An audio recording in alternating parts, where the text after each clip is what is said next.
আমি আপনাদের সামনে একটি গুরুত্বপূর্ণ বিষয় নিয়ে আলোচনা করব, সেটি হচ্ছে উইন্ডোজ অটো আপডেট। আমরা যখন নেট ব্রাউজিং করি অনেক সময় দেখা যায় উইন্ডোজ অটোমেটিকলি আপডেট হয়। প্রথম আমি বুঝতাম না, যখন কোনো রবি বা গ্রামীণের কোনো প্যাকেজ কেনার পর দেখা যাচ্ছে যে আমি জাস্ট ব্রাউজিং করলাম আধা ঘন্টা 10 মিনিট 20 মিনিট, তো দেখলাম আমার 1 GB প্যাকেজটা শেষ। তখন আমার খুব টেনশন হতো যে আসলে কিভাবে সম্ভব, আমি জাস্ট ব্রাউজিং করলাম, এটুকু সময়ের মধ্যে এতগুলো এমবি গেল কোথায়। তো আমি জানি না এরকম প্রবলেম ফেস হয়েছেন কি না, তবে আমি এরকম প্রবলেম ফেস হয়েছি, যার কারণে আমি চাচ্ছি এই ভিডিওটি দেখার পরে আমি চাই না আর কেউ এই সমস্যার সম্মুখীন হোক। তো চলুন দেখা যাক কিভাবে উইন্ডোজ 7-এ অটোমেটিক আপডেট অফ করা যায়। স্টার্ট মেনু থেকে কন্ট্রোল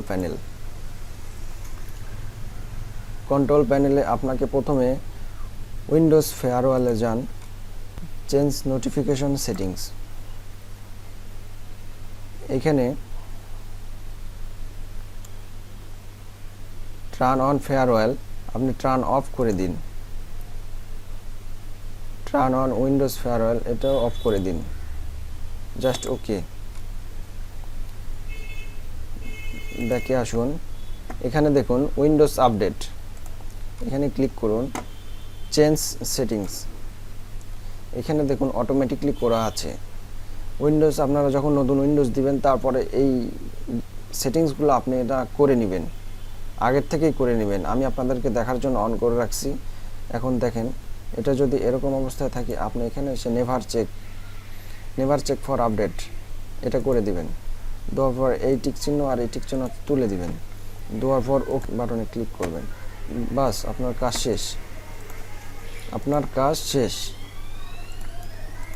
উইন্ডোজ 7-এ এই কাজটা করলে ইনশাল্লাহ আর কোনো প্রবলেম হবে না। আপনি এখন যেটুকু নেট ব্রাউজিং করবেন সেটুকুই খরচ হবে। ভালো থাকবেন। আর আমার ভিডিওটি দেখে যদি আপনি কোনো উপকৃত হন, অবশ্যই লাইক বা কমেন্টস করবেন আর আমার চ্যানেলটি সাবস্ক্রাইব করবেন।